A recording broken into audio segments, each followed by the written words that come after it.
Hello guys! So, ang topic natin for today, eto, mga benepisyo ng pagiging single. At kung nakaka-relate ka, panoorin mo ito.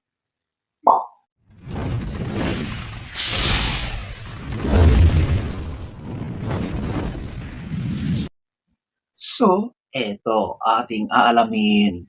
Number one, eto, sobrang malaya ka.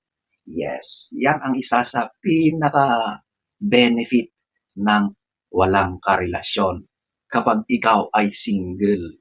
Sigurado na lahat ng gusto mong gawin ay magagawa mo na walang kumokontra, walang palagsisyon sa mga binabalak mo, sa mga gusto mong gawin sa buhay mo. Di ba?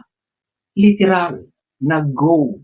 So ladies and gentlemen, kung gusto mo na malaya ka, walang kumokontra, walang kumokontrol sa iyo, maging single ka. Kung hindi ka pa handa na pumasok sa relasyon at ayaw mo na may kumokontrol sa iyo, may nagbabawal sa iyo, maging single ka muna. Magpakasawa ka muna. Hindi ko sinasabi na forever ka nang maging single. Pero hanggat nag-e-enjoy ka sa buhay mo, sa ginagawa mo, magsawa ka muna. Maging single ka muna hanggang dumating yung point na gusto mo na ring manahimik sa buhay. Okay? So ayan po, ang number one. Number two, mas kaunting stress at drama. Of course, hindi ko naman sinasabi na kapag single ka ay hindi ka mai-stress.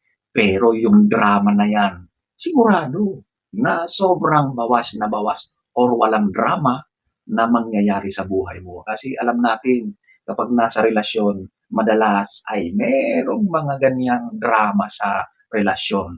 Hindi natatapos yan. Okay? Away-bati, paulit-ulit na lang yan. Okay? Pagsuyo, panliligaw, paghingi ng apology, pagpapatawad, andyan yung mga yan. So, full of drama. At siyempre, kapag may drama, stress. Diba? Kaya, ladies and gentlemen, kapag ikaw talaga ay walang sabit, single ka, aba, stress-free, di ba?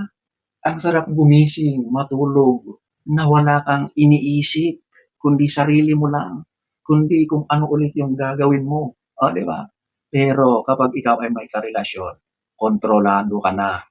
Okay? Siyempre, hindi lang yung sarili mo ang iniintindi mo. Kaya ladies and gentlemen, maging single ka kung ayaw mo pa ng mga ganitong karanasan. O, di ba? So, ayan po ang number two. Number three, eto, mas masarap ang tulog mo. Yes. Siyempre, talagang masarap matulog kapag walang nagbabawal, walang nagbubunganga, wala kang iniintindi. Okay? Kahit anong oras pwede kang matulog. Kahit anong oras ka gumising, wala kang iniintindi. Of course, hindi ko sinasabi na hindi masarap ang tulog ng mga may partner. Of course, alam na natin na kapag may partner ka at alam na natin ang ginagawa ng mga yan. Kapag may karelasyon, may action. At aminin natin kapag pagkatapos ng mga gawain na yan, yung action na yan, napakasarap matulog. Okay? Pero hindi lang yon. Meron ding mga times na hindi ka makatulog dahil sa konsumisyon, sa pagiging may karelasyon. Maraming ganyan.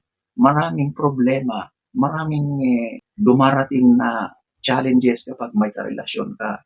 Eh kung nag-single ka na lang muna, hindi ka nagmadali, eh di sarap matulog, di ba? Walang nang aaway sa iyo. O, di ba? Kasi mag-isa ka. Number three. Number four, mas marami kang gala. Oo, totoo yan. Alam mo, kapag ikaw ay single, talagang kung saan mo gustong pumunta, mamasyal, kung sino yung gusto mong isama, kung gusto mong sumama sa tropa, mga kaibigan, kung gusto mo lang na mag-isang mag-travel, go na go yan. Walang magpipigil sa iyo. Okay? Magkaiba naman yan sa kung ikaw ay may karelasyon. lalong-lalo na kapag, natapat ka sa isang tao na walang hilig sa gala. Merong mga ganyan. Mas, prefer nila nasa bahay lamang, nagkukulong kasi yun ang comfort zone nila. Ayaw nila ng mga travel-travel na yan.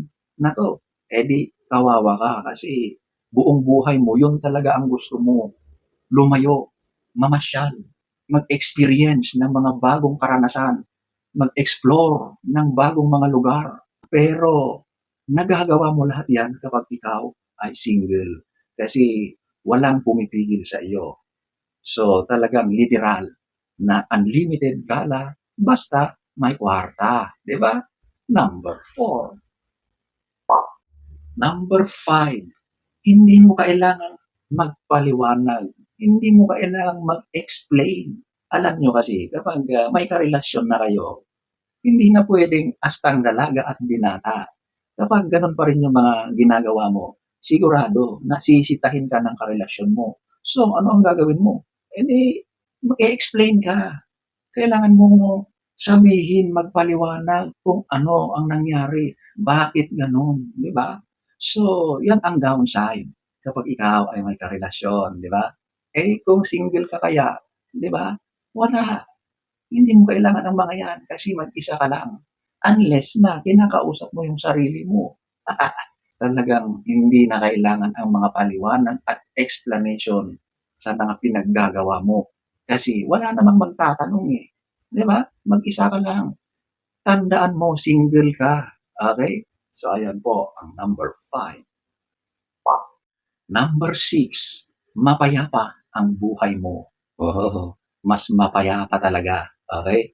Kasi walang nang-aaway sa iyo. Kumbaga, chill ka lang. Kung saan-saan ka nakakarating, walang nagbubunganga, walang nagtatanong, walang laging tumatawag, nangungulit sa iyo sa text or chat kung nasaan ka. Wala. Kaya sobrang payapa. So, literal na tahimik ang buhay mo. Okay? Of course, meron ding mga downsides ng sobrang payapa at tahimik. Kasi baka sa mga panahon na yan ay naboboring ka, di ba?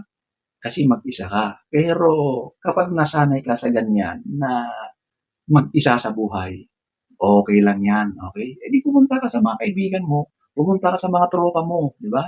Pero sinasabi ko kapag ikaw ay single, sigurado na mas payapa, mas tahimik ang buhay mo kaysa doon sa may karelasyon. Sigurado alam na natin ang mga nangyayari doon, di ba? Number 6. So, ayan po ang ilan lamang sa napakaraming mga benepisyo ng pagiging single. Okay? Maraming-marami yan. Ilan lamang ito. So, sana ay nagustuhan niyo ang ating topic for today. Next story time. Don't forget to subscribe.